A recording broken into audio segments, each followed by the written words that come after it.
সকলকে উপবিষ্ট দর্শক আসনে সকলকে আমার প্রণাম এবং আন্তরিক ভালোবাসা। আজকে কাজী সাহেবকে গানে গানে শ্রদ্ধা জানাতে পেরে আপামর তথ্য সংস্কৃতি দপ্তরের কাছে একরাশ কৃতজ্ঞতা।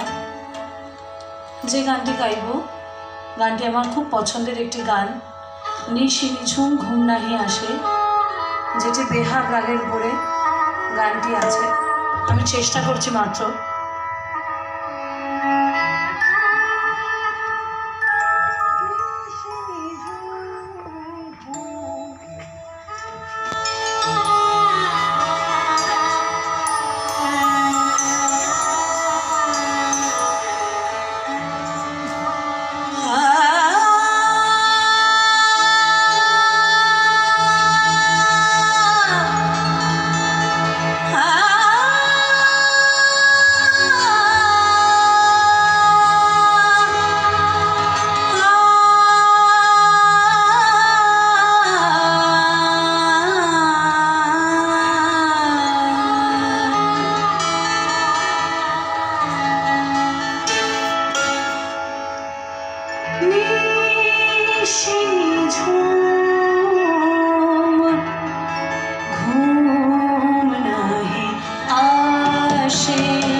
Hey